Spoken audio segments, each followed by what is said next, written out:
پر یہ لعنت کی گئی ہے وہ کیا ہے؟ کانوا لا یتناہون عن منکر فعلوہ، وہ روکتے نہیں تھے ایک دوسرے کو پوری تاکید کے ساتھ ان منکرات سے کہ جو آپس میں کر رہے تھے۔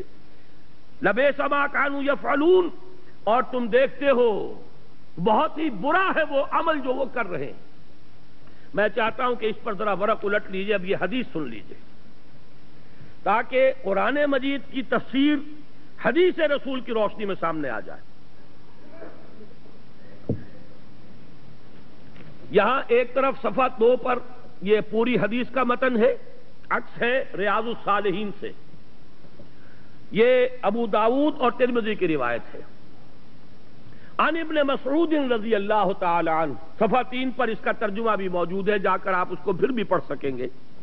اس وقت میرے ساتھ اس کا ترجمہ جو ہے متن کے ساتھ پڑھ لیجئے۔ عن ابن مسعود رضی اللہ عنہ، حضرت عبداللہ ابن مسعود سے روایت ہے، قال رسول اللہ صلی اللہ علیہ وسلم، کہ حضور صلی اللہ علیہ وسلم نے فرمایا، ان اول ما دخل النقص علی بنی اسرائیل، بنی اسرائیل میں سب سے پہلے جو نقص پیدا ہوا وہ یہ تھا۔ دیکھیے بڑی سے بڑی برائی جو ہے شروع میں کہاں سے اس کا آغاز ہوتا ہے۔ بڑے بڑے بند جب ٹوٹتے ہیں تو شروع میں چھوٹا سا سوراخ ہوتا ہے۔ آپ کو معلوم ہے کہ بڑی بڑی نہریں جو ہیں ان کے اندر جب وہ کٹ واقع ہوتا ہے تو بسا اوقات صرف کسی چوہے کے بل کے ذریعے سے پانی جو ہے آتا ہے اور پھر وہ شگاف پڑ جاتا ہے۔ وہ چوہے کا بل کون سا ہے کہ جو قوموں کو برباد کرتا ہے؟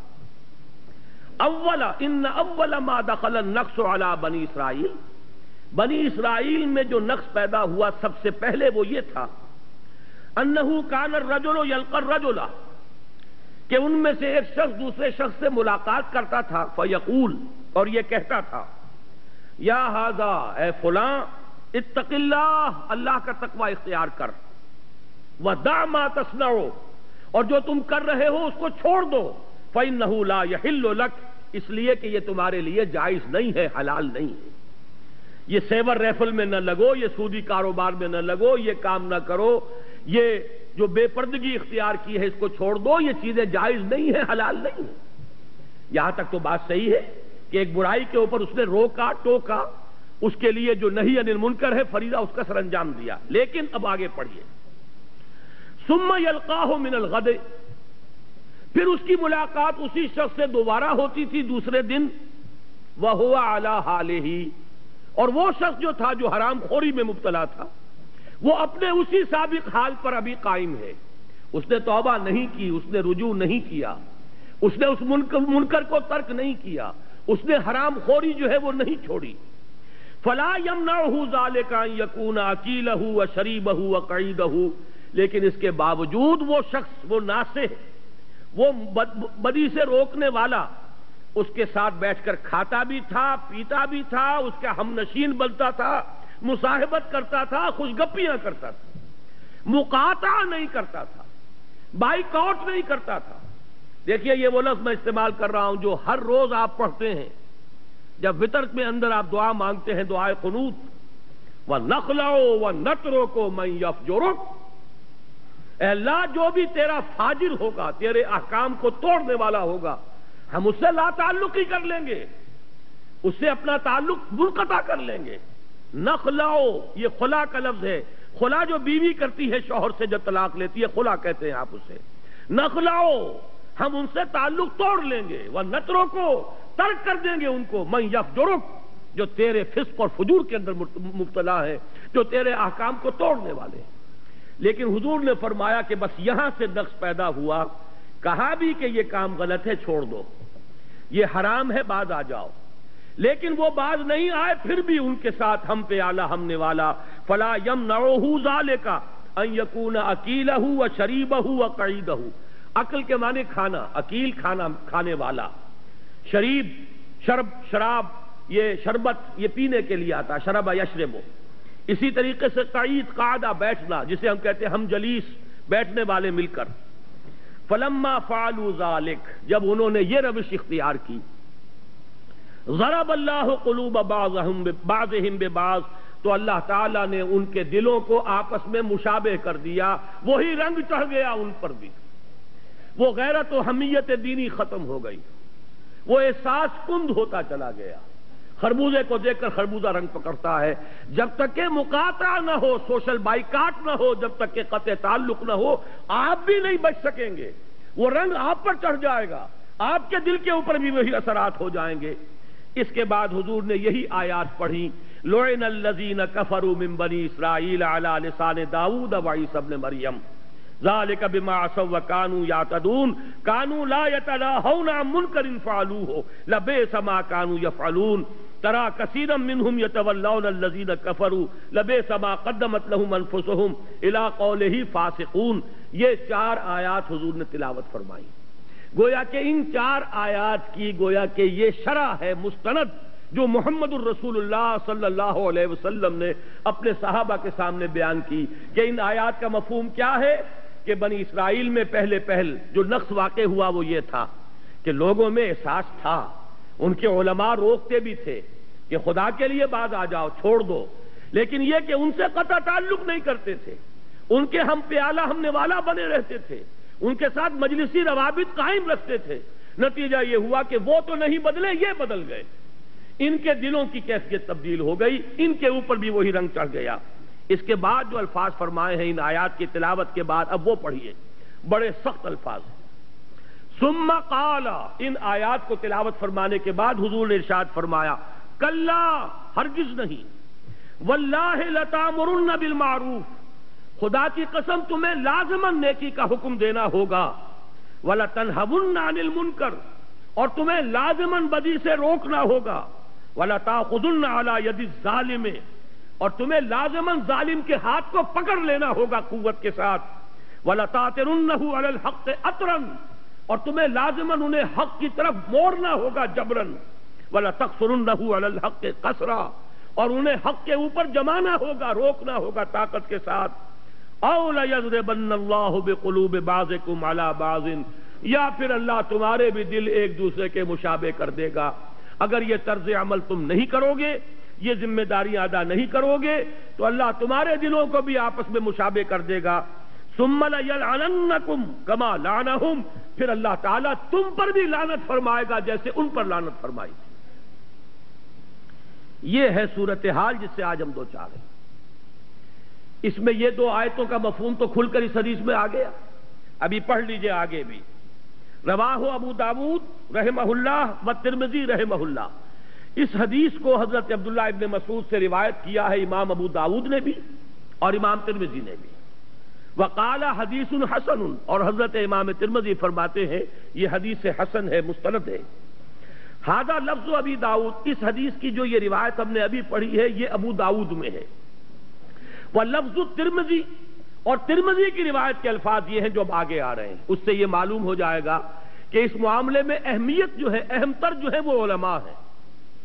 فرمایا قال رسول اللہ صلی اللہ علیہ وسلم، امام ترمذی نے جو روایت کی ہے الفاظ وہ یہ ہیں کہ رسول اللہ صلی اللہ علیہ وسلم نے فرمایا، لما وقعت بنو اسرائیل فی المعاصی، جب بنی اسرائیل معاصی کے اندر مبتلا ہو گئے، گناہوں میں مبتلا ہو گئے، نہتہم علماؤہم، ان کے علماء انہیں روکتے رہے، نہیں سے نہت بنا ہے، روکتے رہے، نہیں عن المنکر کا فریضہ سر انجام دیتے رہے، فلم ینتہوا، لیکن وہ باز نہیں آئے، فجالسوہم فی مجالسہم وواکلوہم وشاربوہم، لیکن اس کے باوجود کہ وہ لوگ باز نہیں آئے معاصی سے، یہ علماء ان کے ساتھ ان کی مجلسوں میں بیٹھتے بھی رہے، ان کے ساتھ کھاتے پیتے بھی رہے۔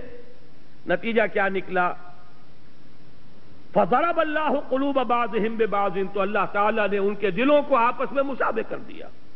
وَلَعْنَهُمْ عَلَى لِسَانِ داؤد وعیسی ابن مریم ذَلِكَ بِمَا عَصَوْا وَكَانُوا يَعْتَدُونَ، اور ان پر لعنت فرمائی حضرت عیسیٰ علیہ السلام کی زبانی اور حضرت داؤد علیہ السلام کی زبانی، اور یہ اس لیے کہ انہوں نے نافرمانی کی روش اختیار کی اور حد سے تجاوز کیا۔ فجلس رسول اللہ صلی اللہ علیہ وسلم وکان متکئا، اس کے بعد حضور اٹھ کر بیٹھ گئے۔ اس سے پہلے آپ ٹیک لگائے ہوئے تھے، ہو سکتا ہے کوئی تکیہ ہو اس کے سہارے آپ بیٹھے ہوئے تھے، اتنی گفتگو تو آپ نے اس طرح تکیہ لگائے ہوئے، ٹیک لگائے ہوئے فرمائی، لیکن اب یہاں جیسے کہ ایک شخص کو اب جوش آ جاتا ہے، کسی بات پر زور دینا مقصود ہے، اب حضور اٹھ کر بیٹھ گئے اور اب آپ نے فرمایا فقال لا، نہیں ہرگز نہیں، والذی نفسی بیدہ، اس ذات کی قسم ہے جس کے ہاتھ میں میری جان ہے، حتی تاتروہم علی الحق اطرا، تمہاری ذمہ داری اس وقت تک ادا نہیں ہوگی جب تک کہ انہیں زبردستی حق کی طرف موڑ نہ دو گے۔ یہ ہے حضور صلی اللہ علیہ وسلم کا فرمان جو کہ امام ترمذی لائے۔ اس حدیث سے اب حقیقت واضح ہو گئی۔ پھر پڑھ لیجئے ان آیات کو، لعن الذین کفروا من بنی اسرائیل علی لسان داؤد وعیسی ابن مریم ذلک بما عصوا وکانوا یعتدون کانوا لا یتناہون عن منکر فعلوہ لبئس ما کانوا یفعلون۔ اب میں یہاں پہ تھوڑا سا اپنے حالات کی طرف بھی اشارہ کر دوں۔ ہمارے اس وقت ظاہر بات ہے کہ سب سے بڑا فرض دین کا علماء اور صلحاء اور صوفیاء جو تزکیہ نفس کی ذمہ داریاں ادا کر رہے ہوں، لوگوں کو اللہ کے ساتھ قرب جو ہے حاصل کرنے کے راستے بتا رہے ہوں، رہنمائی فرما رہے ہوں، ان کا سب سے بڑا فرض یہ ہے نہی عن المنکر، لوگوں کو بدی پر روکیں، ٹوکیں، انہیں منع کریں، ان پر تنقید کریں، اور اگر باز نہ آئے تو ان کے ساتھ اپنا مقاطعہ کریں، ملنا جلنا چھوڑیں، یہ سوشل پریشر ان کے اوپر ڈالیں۔ اور اس وقت جو صورتحال ہے اکثر و بیشتر تو جیسا کہ میں نے عرض کیا ہے، بڑے اہل حق علماء بھی ہیں، دنیا کبھی خالی نہیں ہوئی نہ ہوگی، اس کی ضمانت دی گئی ہے کہ لا یزال فی امتی طائفۃ قائمین علی الحق، حضور نے فرمایا میری امت میں ایک گروہ ہمیشہ حق پر قائم رہے گا، علماء حق سے دنیا خالی نہیں ہوگی۔ لیکن اکثریت کا حال کیا ہے؟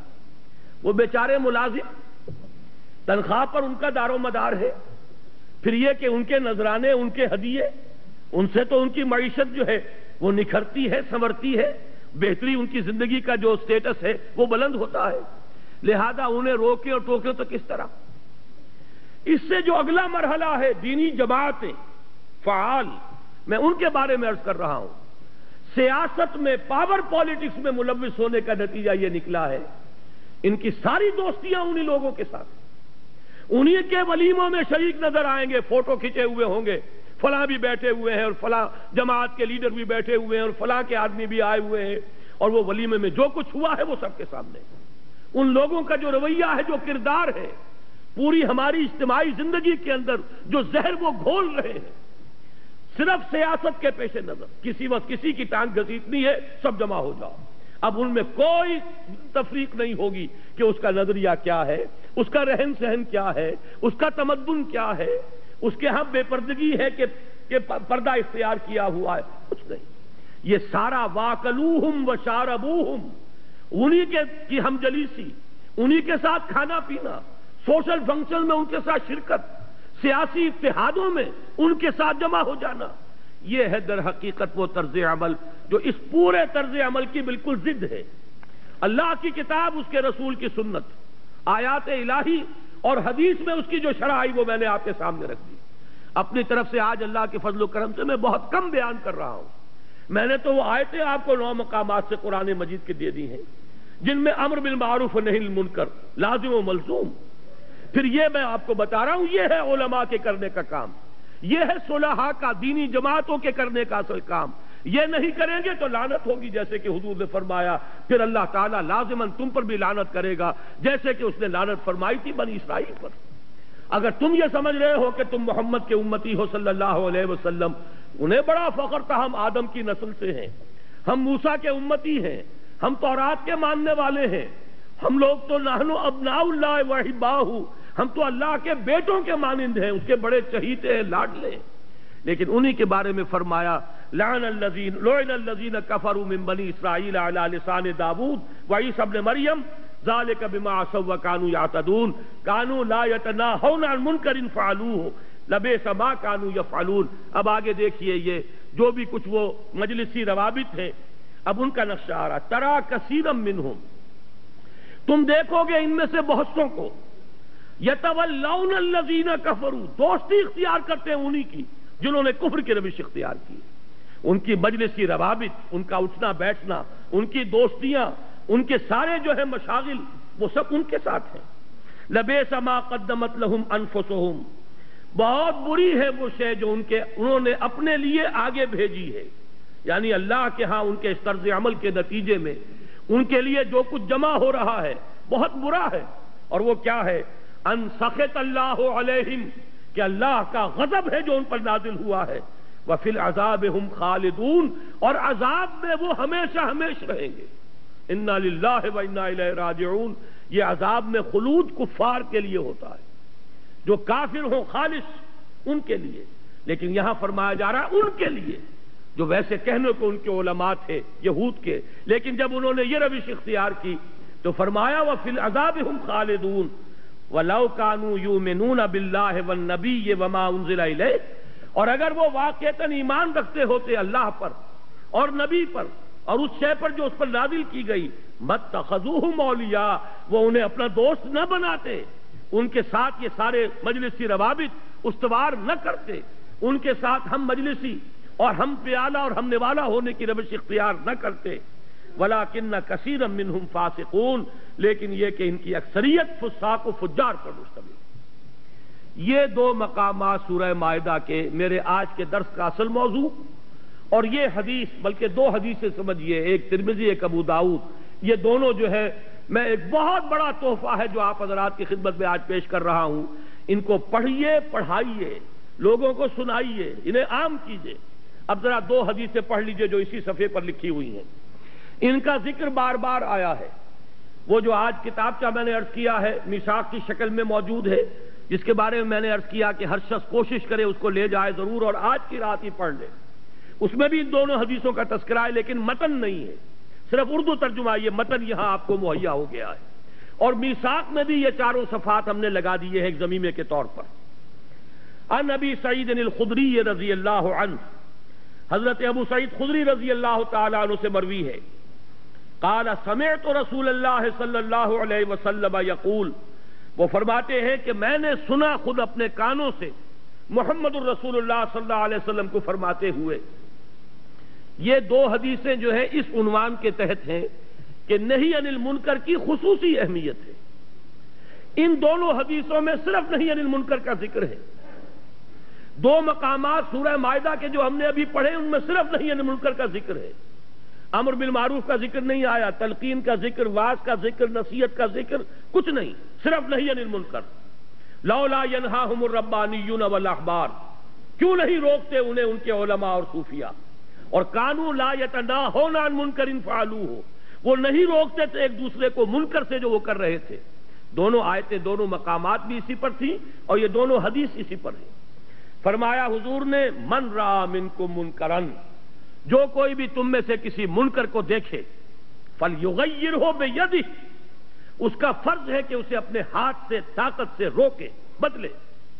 فَإِن لَّمْ يَسْتَطِعْ، اگر اس کی طاقت نہ رکھتا ہو، استطاعت نہ رکھتا ہو، فَبِلِسَانِهِ، اپنی زبان سے روکے۔ اس کو ذرا اچھی طرح نوٹ کر لیجئے، یہ دو درجے ہیں، نہی عن المنکر باللسان، نہی عن المنکر بالید۔ زبان سے روکنا، خدا کے لیے باز آ جاؤ، چھوڑ دو۔ زبان میں قلم بھی آ جائے گا، آپ کتابیں شائع کریں، رسالے شائع کریں۔ آج وہ زبان کے لیے بہت بڑا ذریعہ جو ہے وہ کیسٹ ہیں، ویڈیو کیسٹ ہیں، آپ تقریروں کو عام کر سکتے ہیں، گفتگو عام کر سکتے ہیں۔ ایک ہی مقرر کی تقریر آج میں یہاں کر رہا ہوں، کل ہو سکتا ہے اس کا کیسٹ لے کر آپ کوئی ساتھ، ہمارے کوئی ساتھی دوست ہیں وہ امریکہ پہنچ جائیں گے، ہمیں پتہ نہیں ہوگا اور یہ کیسٹ پھیل رہا ہوگا۔ وہ لاکھوں کی تعداد میں اس وقت کیسٹ، اللہ کا فضل ہے۔ میں نے ابھی حال ہی میں حکمت قرآن کا جو 2 مہینے کا شمارہ شائع کیا، جنوری فروری سن 90 کا، اس میں اس دعوت رجوع القرآن کی ایک تاریخ پوری بیان کر دی ہے۔ وہ بھی میں آپ سے آج خاص طور پر عرض کروں گا، جنہیں بھی ہمارے اس کام سے کوئی عملی دلچسپی ہے۔ اگر تو صرف سننے کی حد تک کوئی آپ نے عادت بنا لی ہے تو بات دوسری ہے، کوئی عملی دلچسپی ہے تو ہر شخص پر واجب ہے کہ وہ 2 ماہ کا مشترک شمارہ ضرور پڑھے۔ یہ پوری تاریخ امت کا تعلق قرآن سے کیوں کمزور پڑا، پھر یہ کہ اس کا دوبارہ آغاز کب ہوا ہے، شاہ ولی اللہ دہلوی رحمۃ اللہ علیہ کا کیا مقام ہے، اس کے بعد اب جو تفسیر قرآن کے سلسلے چل رہے ہیں وہ کون کون سے ہیں، ہماری خدمات کیا ہے، انجمن خدام القرآن ہو یا تنظیم اسلامی ہو، یہ ساری ایک داستان جو ہے آپ کو مل جائے گی۔ اور اس وقت اس کو ذہن میرا منتقل اس کی طرف اس لیے ہوا کہ میں نے اس میں لکھا ہے کہ میں مطمئن ہوں، میرے بعد ساتھی تو شاید 20 برس 22 برس کہہ رہے ہیں، مجھے اب 25 برس پورے ہو گئے۔ سن 65 میں اسی شہر کراچی سے منتقل ہو کر لاہور گیا تھا، اپنی بات کو وہاں پر اپنے کام کو شروع کرنے کے لیے۔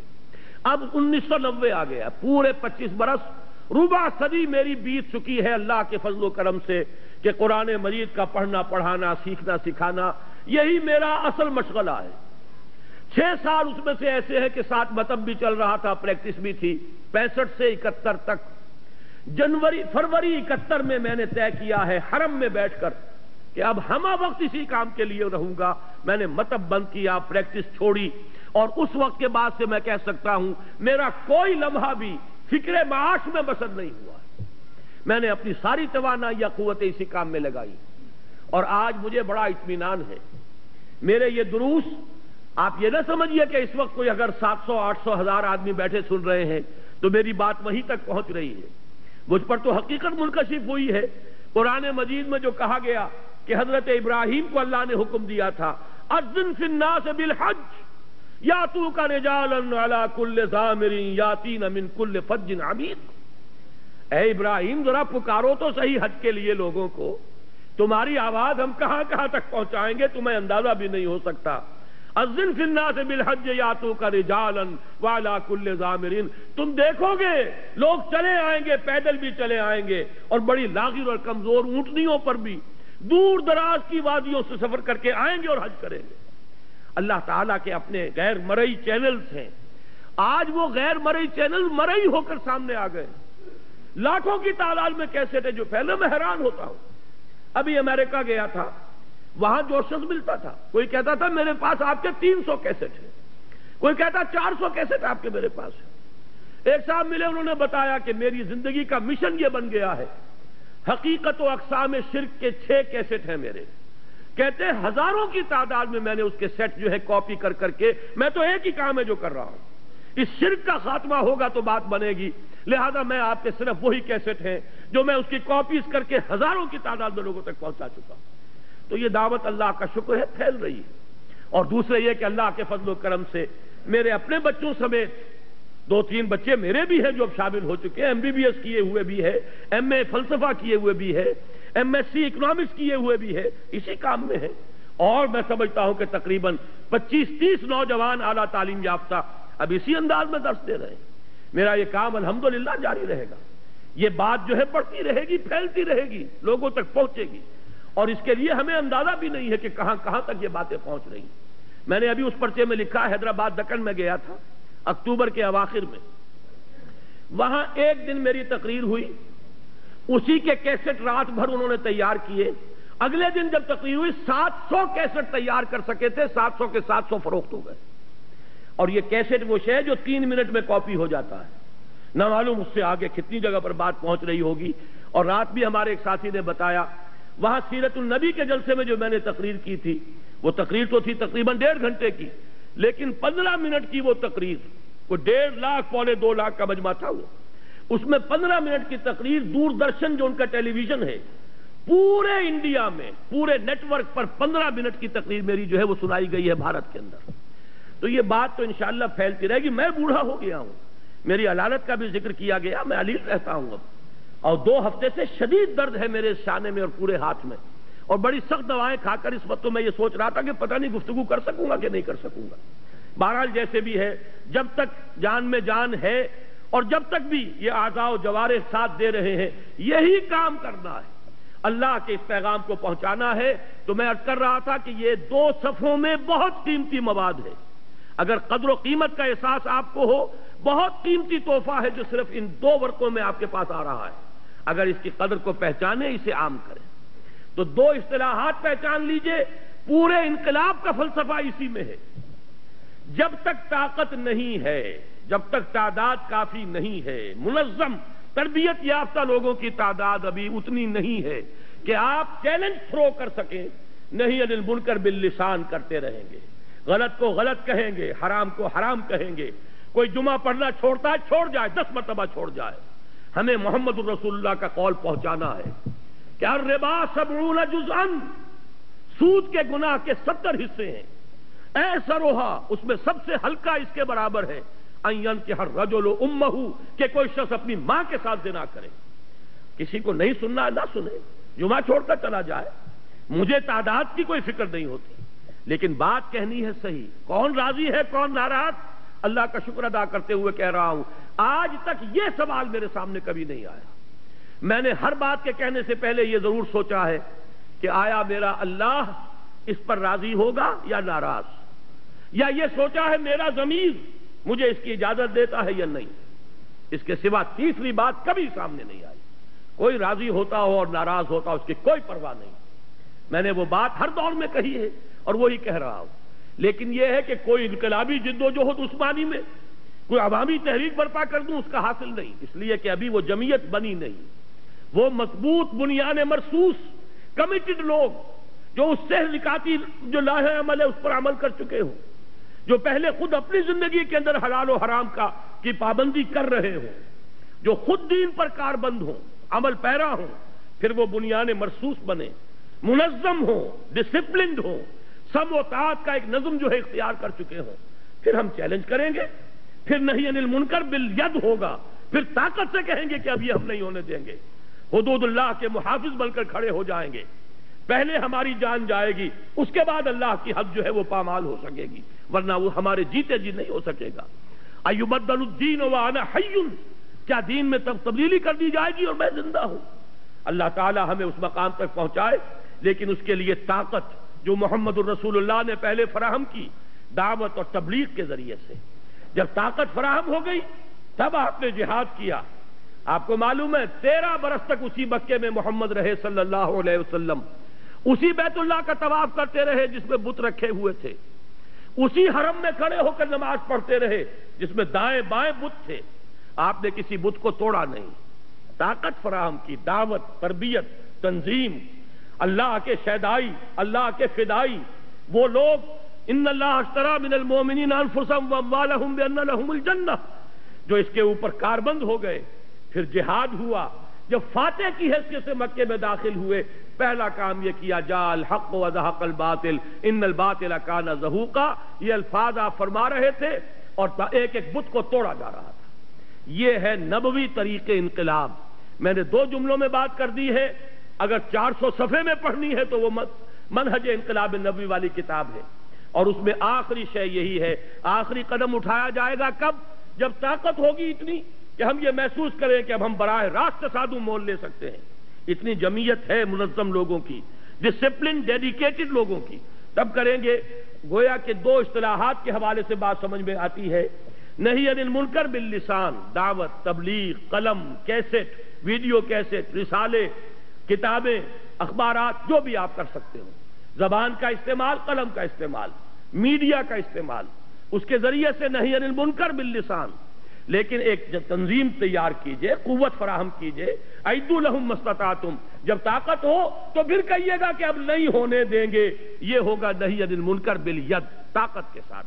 تو فرمایا حضرت ابو سعید خدری نے رضی اللہ تعالی عنہ کہ ارشاد فرمایا محمد الرسول اللہ نے، میں نے خود سنا، فرماتے حضرت ابو سعید خدری، میں نے سنا محمد الرسول اللہ کو فرماتے ہوئے من رأى منکم منکرا فلیغیرہ بیدہ، تم میں سے جو شخص کسی منکر کو دیکھے اس کا فرض ہے کہ اسے طاقت سے روک دے. فَإِلَمْ يَسْتَطِعْ، اگر اس کی طاقت نہ رکھتا ہو جو ہماری اس وقت کی حالت ہے، فَبِلِسَانِهِ، تو اپنی زبان سے. فَإِلَمْ يَسْتَطِعْ فَبِقَلْبِهِ، اگر یہ بھی نہیں تو دل کے اندر ایک صدمہ اور رنج اور دکھ، یہ کرب تو ہو. فرمایا وَذَلِكَ ضَعْفُ الْإِيمَانِ، یہ ایمان کا کمزور ترین درجہ ہے. اسی حدیث کو یہ مسلم شریف کی روایت ہے. اب دیکھیے دوسری روایت حضرت عبداللہ ابن مسعود سے، یہ بڑی اہم حدیث ہے. میں اس کے حوالے سے ایک بڑا اہم مسئلہ آج بیان کروں گا جو اس سے پہلے میں نے عرض نہیں کیا کبھی. یہ عبداللہ ابن مسعود سے روایت ہے رضی اللہ تعالی عنہ ان رسول اللہ صلی اللہ علیہ وسلم قال، کہ حضور نے ارشاد فرمایا ما من نبی بعثہ اللہ فی امت قبلی، کوئی نبی ایسے نہیں گزرے جنہیں مجھ سے پہلے اللہ نے کسی امت میں مبعوث کیا ہو، الا کان لہ من امتہ حواریون و اصحاب، مگر یہ کہ ان کے لیے ان کی امت میں سے کچھ لوگ نکلتے تھے جو ان کے حواری اور اصحاب ہوتے تھے. حضرت عیسیٰ کے ضمن میں آپ نے حواریون کا لفظ سنا ہے، اور حضور کے لیے صحابہ، یہ دونوں لفظ جمع کر دیے حضور نے. حواری اور اصحاب ہوتے تھے. اب نوٹ کیجئے وہ کرتے کیا تھے حواری اور اصحاب، یاخذون بسنتہ ویقتدون بامرہ، بہت پیارے الفاظ۔ ان حواریین اور اصحاب کا کام یہ تھا کہ وہ اپنے نبی کی سنت کو مضبوطی سے پکڑتے تھے اور ان کے حکم کے مطابق چلتے تھے، اقتداء کرتے تھے، پیروی کرتے تھے۔ جیسے نماز میں ایک امام ہوتا ہے، ایک مقتدی ہوتا ہے، مقتدی جو ہے پیروی کرتا ہے امام کی، وَيَقْتَدُونَ بِأَمْرِهِ، اقتداء کرتے تھے ان کے حکم کا۔ ثُمَّ إِنَّهَا تَخْلُفُ مِن بَعْدِهِمْ خُلُوفٌ، پھر یہ کہ ہمیشہ ایسا ہوتا رہا کہ بعد میں ایسے ناخلف لوگ آ جاتے تھے، جیسے ہم ہیں، جیسی آج کی امت مسلمہ ہے، ایسے ناخلف لوگ وہ کیا کرتے تھے؟ یہاں بھی دو چیزیں لائے صلی اللہ علیہ وسلم، یقولون ما لا یفعلون، جو کہتے تھے جو کرتے نہیں تھے، ویفعلون ما لا یؤمرون، اور کرتے وہ تھے جس کا انہیں حکم نہیں ہوا تھا۔ بدعات ہیں، نئی نئی رسومات ہیں، نئی نئی چیزیں ہیں جو ایجاد کر لی گئی ہیں، جن کا حکم اللہ کی کتاب میں نہیں، اس کے رسول کی سنت میں نہیں، صحابہ کے طرز عمل میں نہیں، اور قول جو ہے بڑا اونچا، یقولون ما لا یفعلون، وہ جو سورہ صف میں فرمایا گیا لما تقولون ما لا تفعلون، اے مسلمانوں کیوں کہتے ہو جو کرتے نہیں؟ تو کہنے میں کیا جاتا ہے؟ حضور کے عشق کے دعوے کیجئے، عشق رسول کے لیے بڑی لمبی چوڑی نعتیں پڑھ لیجئے، کیا گیا؟ کچھ بھی نہیں۔ تو قول جو ہے وہ تو آسان ہے، یقولون ما لا یفعلون ویفعلون ما لا یؤمرون، اور کرتے وہ تھے جس کا حکم نہیں تھا۔ اب آپ نے فرمایا فمن جاہدہم بیدہ فہو مومن، تو جو شخص ایسے لوگوں کے ساتھ جہاد کرے گا اپنے ہاتھ سے وہ مومن ہے۔ ومن جاہدہم بقلبہ فہو مومن، اور جو ان کے ساتھ جہاد کرے گا اپنے دل سے وہ مومن ہے۔ ومن جاہدہم بلسانہ فہو مومن، اور جو ان کے ساتھ جہاد کرے گا اپنی زبان سے وہ مومن ہے۔ وَلَيْسَ وَرَاءَ ذَلِكَ مِنَ الْإِيمَانِ حَبَّةُ خَرْدَلٍ، اور اس کے بعد تو ایمان رائی کے دانے کے برابر بھی نہیں، احساس ہی نہیں رہا۔ منکرات پھیل رہے ہیں، بے حیائی پھیل رہی ہے، بدعات پھیل رہی ہیں، رسومات کے تومار ہے، اور جو کچھ ہو رہا ہے آج کل شادیوں میں وہ سب آپ کو معلوم ہے، یہ سب ہو رہا ہے اور ہمارے جو نہیں ریگ رہی ہمارے احساسات کے اوپر۔ معلوم ہوا کہ وَلَيْسَ وَرَاءَ ذَلِكَ مِنَ الْإِيمَانِ حَبَّةُ خَرْدَلٍ، ہم اس کے زمرے میں آ رہے ہیں، اللہ تعالیٰ معاف فرمائے اور ہمیں ایمان کی تجدید کی توفیق عطا فرمائے، ورنہ حکم تو یہ ہے کہ پھر تو رائی کے دانے کے برابر ایمان نہیں۔ اب یہاں اس حدیث کی روح سے جو ایک اہم مسئلہ میں آپ کو بتانا چاہتا ہوں وہ یہ ہے، بدقسمتی سے عام طور پر سنی مسلمانوں میں ایک خیال عام ہو گیا ہے، اور وہ خیال یہ ہے کہ اصحاب اقتدار، بادشاہ، وہ کتنے بھی فاسق ہوں، فاجر ہوں، کچھ بھی کریں، ظالم ہوں، ان کے خلاف بغاوت نہیں ہو سکتی جب تک کہ وہ آپ کو کفر کا حکم نہ دے۔ اصل میں بعض روایات ہیں محمد الرسول اللہ صلی اللہ علیہ وسلم کی، بعض احادیث جو اس مضمون کی ہیں کہ جب تک کفر بواح کا حکم نہ دیا جائے بغاوت نہیں ہو سکتی۔ ان احادیث کی وجہ سے بہت سے لوگوں کا یہ خیال ہوا، اور عام طور پر اہل سنت میں یہ خیال عام ہو گیا ہے۔ میں اسی کا نتیجہ دیکھ رہا ہوں، میرے لیے آج کل یہ مسئلہ بڑا ایک گہرے غور و فکر کا موجب ہو گیا ہے۔ کیا وجہ ہے؟ شیعہ سنیوں کے مقابلے میں پوری دنیا میں اگر تعداد دیکھیں 1/100 نہیں ہے، لیکن اس صدی میں اگر انقلاب برپا کیا تو شیعوں نے بادشاہت کا تختہ الٹا، جو بھی نظام انہوں نے قائم کیا اپنی فقہ کے مطابق نظام قائم کر لیا۔ پوری سنی ورلڈ، موریتانیہ سے لے کر انڈونیشیا تک، ایسی ایسی عظیم تحریکیں، جماعت اسلامی کی تحریک، تبلیغی جماعت کی تحریک، الاخوان المسلمون کی تحریک، لیکن کہیں بھی انقلاب کے کوئی آثار ابھی تک موجود نہیں، دور دور تک کوئی اثرات نہیں۔ آخر کوئی سبب ہے؟ اور طلب مسئلہ ہے، وجہ کیا ہے؟ یہ سنی جو ہے یہ سن کیوں ہو کر رہ گیا ہے؟ کوئی نہ کوئی فکر کے اندر، سوچ کے اندر، نظریے کے اندر کوئی غلطی ہے۔ بات سمجھ لیجئے، آج جیسا کہ میں نے عرض کیا، میں نے بڑا سینسیٹیو ایشو ہے، آج تک کبھی اس پر گفتگو نہیں کی ہے، لیکن کچھ دنوں سے شدت کے ساتھ میں سوچ رہا ہوں وجہ کیا ہے؟ جان ہی نہیں پڑتی کہیں، معلوم ہوتا مردہ ہے۔ معاشی مسئلے پر کھڑے ہو جائیں گے، سیاسی مسئلے پر کھڑے ہو جائیں گے، کسی کی ٹانگ کھینچنے کو جمع ہو جائیں گے، سینکڑوں لوگ جانے بھی دے دیں گے، لیکن کوئی آرگنائزڈ ایفرٹ اس دنیا میں، اسی دور میں ایرانیوں نے کر کے دکھا دیا۔ جو بھی ان کا دین ہے، جو بھی ان کی فقہ ہے، جو ان کے تصورات ہیں، اس کو چھوڑ دیجئے کہ اس سے ہمیں کہاں کہاں اختلاف ہے، لیکن انہوں نے اس کو کر کے تو دکھایا ہے۔ ہم نے کیا کیا؟ بادشاہتیں چل رہی ہیں، ایک ایک محل اربوں ڈالر کا بنتا ہے اور محل خالی پڑے رہتے ہیں، بادشاہ سلامت کی جھلک دیکھنا نصیب نہیں ہوتا محل کو، سال میں زیادہ سے زیادہ بادشاہ سلامت 4-6 دن کے لیے آ جائیں گے بس، اور محل اربوں ڈالر کا بنا ہوا، جبکہ اسی ملک کے اندر جا کر دیکھیے آپ کو کہ بالکل حیوانوں کی طرح انسان رہتے ہوئے نظر آ جائیں گے، آپ بھیک مانگتے ہوئے لوگ نظر آ جائیں گے، آپ حاجیوں سے، اور جو لوگ عمرے کے لیے جاتے ہیں، بچے جس طریقے سے لپٹ لپٹ کر مانگتے ہیں، وہاں پہ اب بھی نقشہ موجود ہے۔ یہ حال کیا ہے؟ یہ نظام ہمارے ہاں کیوں نہیں بدل رہا؟ کہیں سے کوئی حرکت نہیں۔ خاص طور پر اس دنوں میں مجھ پر یہ سوچ بہت زیادہ طاری ہوئی ہے۔ اس کی وجہ کیا ہے یہ بھی سن لیجئے۔ جب یہ جہاد افغانستان بڑی شدت کے ساتھ چل رہا تھا، اب تو یہ کہ اس میں بہت سی صورتحال، بہرحال میں اس پر گفتگو نہیں کرنا چاہتا، اب وہ یوں کہا جا سکتا ہے کوئی قابل رشک حالت میں نہیں ہے، لیکن میں آج سے پہلے کی بات کر رہا ہوں، سال 2 سال پہلے روسیوں کے وہاں سے جانے سے پہلے جو شکل تھی، اس وقت ایک بات متواتر سننے میں آ رہی تھی کہ جہاد افغانستان کا فال آؤٹ، یہ جو ترکستانی ریاستیں ہیں رشیا کی، یو ایس ایس آر کی، یہ سمرقند اور بخارا، یہ ریاستیں، ان میں بڑے اثرات پھیل رہے ہیں اس کے، ان میں اسلامی جذبات، دینی جذبات زندہ ہو رہے ہیں، اور انشاءاللہ روس کو لینے کے دینے پڑ جائیں گے، اور افغانستان میں جو کچھ اس نے کیا ہے اس کے نتیجے میں ان تمام ریاستوں میں بغاوت ہو جائے گی۔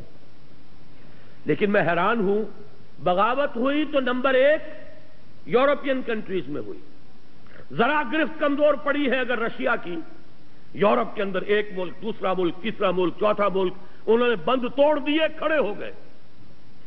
پھر یہ کہ روس کی جو اپنی ریاستیں ہیں، بالٹک سٹیٹس کے اندر، لوتھیانا وغیرہ کے اندر بغاوت ہو گئی، جا کر گورباچوف نے معافیاں مانگی ہیں، خوشامدیں کی ہیں، خدا کے لیے ہم روسی دستور کے اندر سیسیشن کے لیے پروویژن پیدا کر دیتے ہیں، اس وقت جو ہے علیحدہ نہ ہو، آئندہ کے کسی مرحلے کے لیے باقاعدہ ہم دستوری راستہ کھول دیں گے، لیکن کہا نہیں، اس کے بعد اگر کوئی بغاوت ہوئی تو آذربائیجان میں ہوئی ہے جہاں شیعہ مسلمان آباد، یہ سنی ساری ریاستیں سن پڑی ہوئی ہیں، ابھی تک کوئی خبر نہیں ہے کہیں سے، نہ سمرقند سے، نہ بخارا سے، کہیں سے کوئی خبر نہیں، کوئی حرکت نہیں۔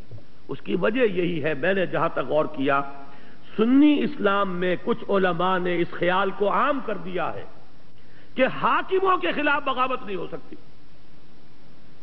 حاکم چاہے کیسا بھی ہو، جب تک کفر کا حکم آپ کو نہیں دیتا آپ بغاوت نہیں کر سکتے، وہ اپنے محل میں شراب نوشی کرتا ہو، بدماشی کرتا ہو، کرتا رہے، لیکن بغاوت صرف اس وقت ہوگی جب آپ کو کفر کا حکم دے۔ اس خیال نے سنی کانسیپٹ جو ہے اس کے اندر ایک طرح کا پیسو انداز پیدا کر دیا ہے، وہ ایکٹیو انداز جو چیلنج کرنے والا انداز ہے وہ آج ہمیں پورے سنی ورلڈ میں کہیں نظر نہیں آ رہا۔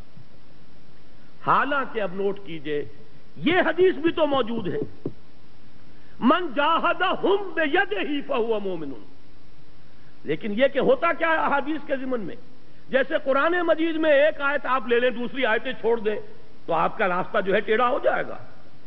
ہر شخص کو دیکھنا ہے اس مضمون میں کون کون سی آیتیں آئی ہیں، کہاں کہاں آئی ہیں، ورنہ تو یہ لا تقربوا الصلاۃ وانتم سکارا، انتم سکارا چھوڑ دیجئے تو نماز کے قریب نہ جائیے۔ حدیث میں جہاں وہ حدیث موجود ہے کہ جب تک وہ کفر کا حکم نہ دے بغاوت نہیں کر سکتے، وہاں یہ حدیثیں بھی تو موجود ہیں کہ جب وہ لوگ ہوں برسر کار کہ جو یفعلون ما لا یؤمرون ویقولون ما لا یفعلون فمن جاہدہم بیدہ فہو مومن، یہ جہاد بالید کس شے کا نام ہے؟ اگر بغاوت نہیں ہو سکتی، اگر ان کے اختیار کو چیلنج نہیں کیا جا سکتا تو یہ الفاظ حضور نے کیوں استعمال کیے؟ من جاہدہم بیدہ فہو مومن ومن جاہدہم بلسانہ فہو مومن ومن جاہدہم بقلبہ فہو مومن ولیس وراء ذلک من الایمان حبۃ خردل۔ اپنی اس گفتگو کو میں ختم کرنا چاہتا ہوں امام ابو حنیفہ کا مسلک بیان کر کے۔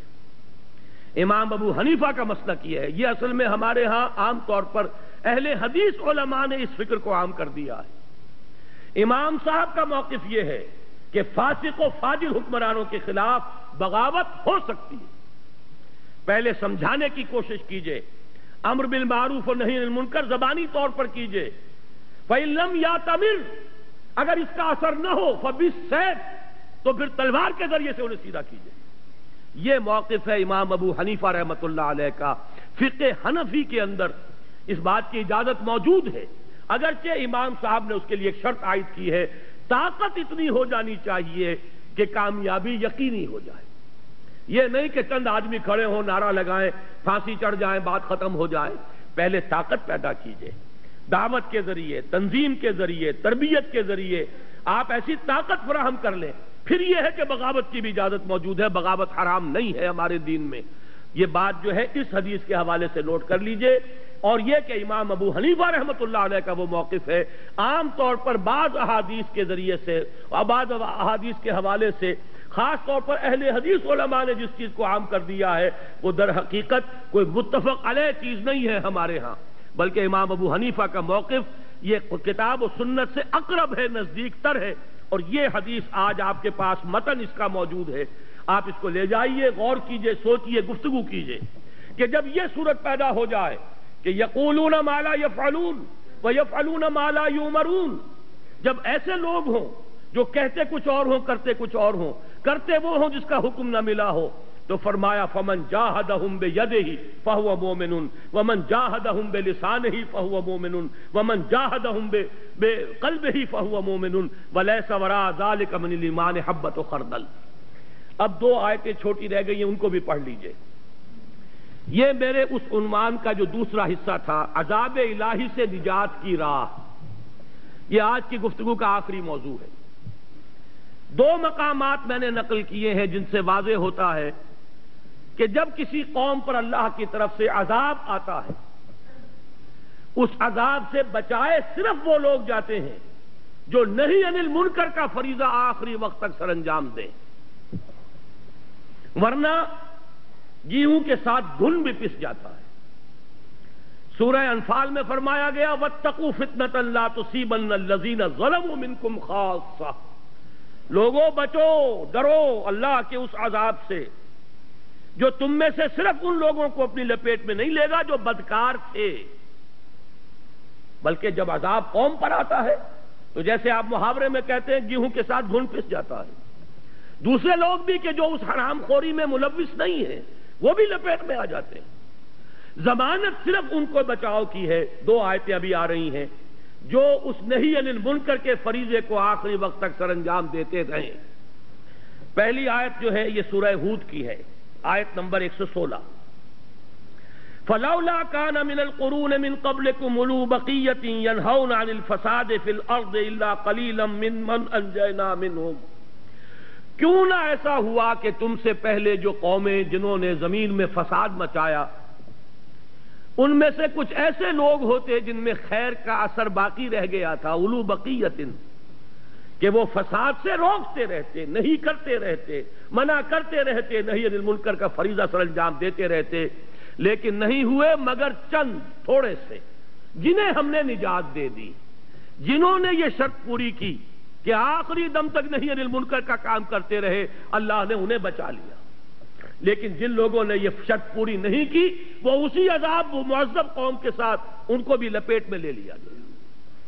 اگلا ٹکڑا اس آیت کا بڑا عجیب ہے۔ اس وقت کا بھی اگر آپ اپنا معاشرہ دیکھیں، سرمایہ داروں کے اللے تللے، ان کی شادیاں اور ان کی تقریبات اور اس کے اندر دولت کا جو ظہور ہے اور جس طریقے سے اسراف اور تبذیر ہو رہی ہے، فرمایا وَاتَّبَعَ الَّذِينَ ظَلَمُوا مَا أُتْرِفُوا فِيهِ وَكَانُوا مُجْرِمِينَ، وہ لوگ جنہوں نے غلط روش اختیار کی تھی وہ تو انہی چیزوں کے پیچھے لگے رہے جس میں انہیں دولت اور ثروت حاصل ہوئی۔ دن رات اسی کی فکر ہے، اسی کی سوچ ہے۔ اترفو کہتے ہیں مرفہ الحال لوگ جو ہیں، جنہیں دولت ملی انہی کے اندر لگے ہوئے ہیں پورا وقت، پوری زندگی، تمام توانائیاں، تمام قوتیں، تمام صلاحیتیں۔ واتبع الذین ظلموا ما اترفوا فیہ وکانوا مجرمین، اور وہ سب مجرم تھے، اور اسی جرم کی پاداش میں ان پر اللہ کا عذاب آیا۔ بہرحال اس وقت بھی پوری آیت کا درس دینا مقصود نہیں، صرف حوالہ کس اعتبار سے ہے؟ ممن انجینا منہم الا قلیلا ممن انجینا منہم، بہت ہی قلیل تعداد میں وہ لوگ تھے جو برائی سے روکتے رہے، انہیں ہم نے نجات دے دی۔ دوسری یہ سورہ اعراف کی آیت نمبر 165 ہے۔ یہ وہ اصحاب صفت کا مشہور واقعہ، یہود کا ایک قبیلہ جو سمندر کے ساحل پر آباد تھا، اور سبت کا قانون توڑنے کے لیے انہوں نے یہ ایک ہیلا بنا لیا تھا کہ ہفتے کے روز پکڑتے تو نہیں تھے مچھلیاں، لیکن سارا دن کھدائی کرنے میں لگے رہتے تھے، ساحل کے ساتھ ساتھ بڑے بڑے گڑھے بنا لیتے تھے، ان میں پانی لے آتے تھے سمندر کا، اس میں مچھلیاں بھی آ جاتی تھی، اتوار کو جا کے پکڑ لیتے تھے۔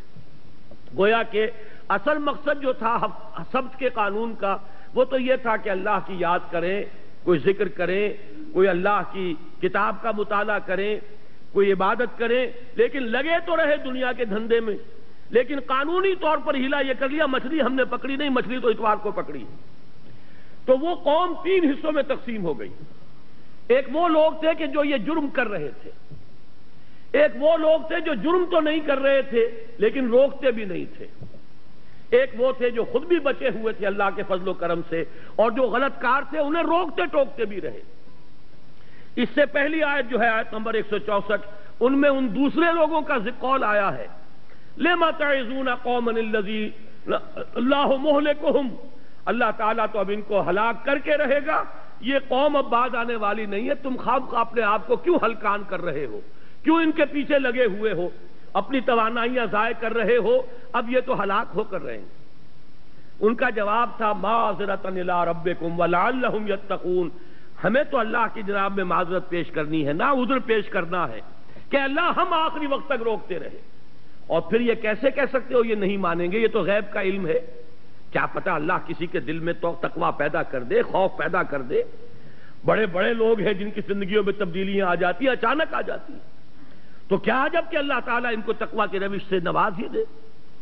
اب اس کے بعد فرمایا فَلَمَّا نَسُوا مَا ذُكِّرُوا بِهِ، جب انہوں نے نظر انداز کر دیا ساری نصیحت کو اور سارا جو بھی ان تک نہی عن المنکر کا فریضہ سر انجام دیا جا رہا تھا، ان کے کانوں پر جون تک نہ رینگی، انجینا الذین ینہون عن السوء، ہم نے بچا لیا ان لوگوں کو جو برائی سے روکتے رہے تھے، واخذنا الذین ظلموا بعذاب بئیس بما کانوا یفسقون، اور جو لوگ فسق و فجور میں مبتلا تھے انہیں ہم نے پکڑ لیا ایک بہت برے عذاب سے۔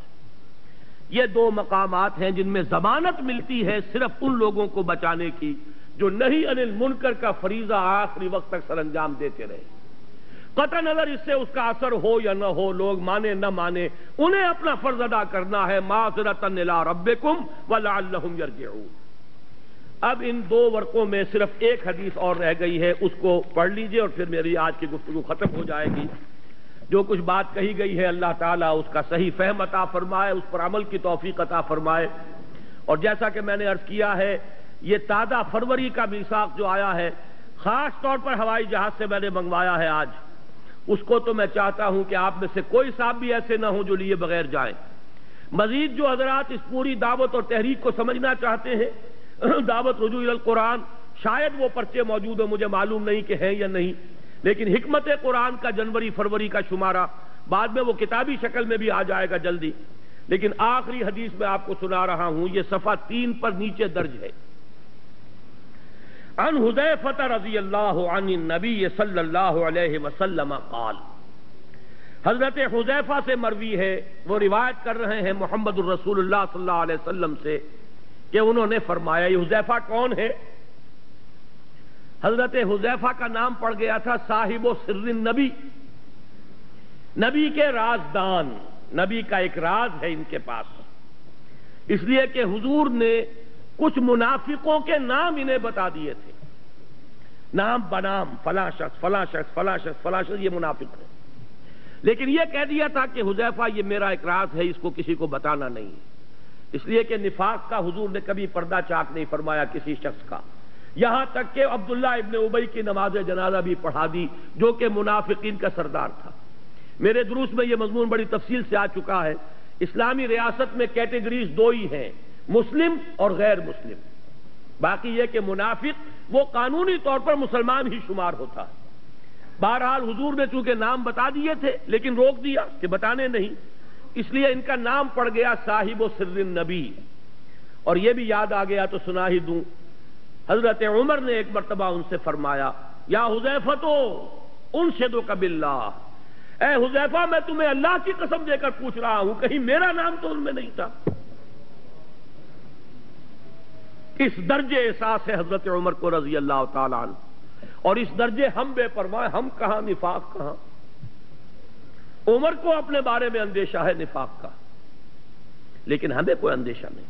وہ حضرت حذیفہ ہیں، فرما رہے ہیں حضور نے ارشاد فرمایا، یہ میرے اس درس کا یوں سمجھیے کہ اب آخری جملہ ہے، والذی نفسی بیدہ، لوگوں کان کھول کر سن لو، میں اس ذات کی قسم کھا کر کہہ رہا ہوں جس کے ہاتھ میں میری جان ہے. یہ الفاظ ہے محمد الرسول اللہ صلی اللہ علیہ وسلم. والذی نفسی بیدہ لَتَأْمُرُنَّ بِالْمَعْرُوفِ وَتَنْهَوْنَ عَنِ الْمُنْكَرِ، تمہیں لازماً نیکی کا حکم دینا ہوگا اور تمہیں لازماً بدی سے روکنا ہوگا. أَوْ لَيُوشِكَنَّ اللَّهُ أَن يَبْعَثَ عَلَيْكُمْ عِقَابًا، ورنہ پھر اس کا اندیشہ ہے شدید کہ اللہ تعالیٰ تم پر ایک بڑا شدید عذاب بھیجے گا. ثُمَّ تَدْعُونَهُ فَلَا يُسْتَجَابُ لَكُمْ، پھر تم اسے پکارو گے، دعائیں کرو گے، گڑ گڑاؤ گے اور تمہاری دعا قبول نہیں ہوگی. رواہ الترمذی وقال حدیث حسن، اسے روایت کیا امام ترمذی نے، فرمایا حدیث حسن ہے. یہ ہے سبب، دعائیں کرتے رہیے. فتنے پھیل رہے ہیں، آگ بھڑک رہی ہے، امن و امان ختم ہو چکا ہے، رات کی چین، دن کا اطمینان رخصت ہے. ظہر الفساد فی البر والبحر، لیکن کبھی یہ نہیں سوچتے کہ یہ عذاب ہے، اس عذاب سے بچنے کا راستہ کون سا ہے. آج کے درس کا حاصل یہ ہے، اس عذاب سے بچنے کی ایک راہ ہے نہی عن المنکر، اس کا کم سے کم درجہ باللسان، اور جد و جہد کی جائے کہ ایسی جمعیت قوت فراہم کی جائے جو نہی عن المنکر بالید کا فریضہ سر انجام دے سکے. یہی دو کام ہیں جو ہم کر رہے ہیں، قرآن کی یہ دعوت و تبلیغ، تعلیم و تعلم، اور پھر تنظیم اسلامی کے نام سے ایک قوت فراہم کرنے کی کوشش. اللہ تعالیٰ کو جیسے کچھ منظور ہوگا، جب منظور ہوگا اس کے نتائج ظاہر ہو جائیں گے، ہمیں اس کی فکر نہیں ہے. کم سے کم قالوا معذرۃ الی ربکم ولعلہم یتقون، اللہ کی جناب میں ایک معذرت پیش کرنے کے قابل ہو جائیں. اور پھر کیا عجب، کیا پتہ کل کی کسے خبر ہے. کون کہہ سکتا تھا عمر کہ جو چلا ہے اپنے گھر سے نکلا ہے محمد کو قتل کرنے کے لیے صلی اللہ علیہ وسلم، وہ حاضر ہو جائے گا ان کی خدمت میں اپنی تلوار گلے میں لٹکا کر جیسے غلام لٹکایا کرتے تھے. بدلتے ہوئے حالات کو اللہ تعالیٰ کی قدرت ہے، بعید نہیں ہے. لہذا اپنا کام کرنا چاہیے. یہ دو ورقہ ایک بہت قیمتی تحفہ ہے جو آپ کی خدمت میں آج پیش ہے. ایک ایک حرف کو پڑھیے، حرز جان بنائیے، اور جو بھی حقیقت اس سے آپ پر منکشف ہو اس پر عمل کی توفیق کیجیے، اللہ تعالیٰ سے طلب کیجیے.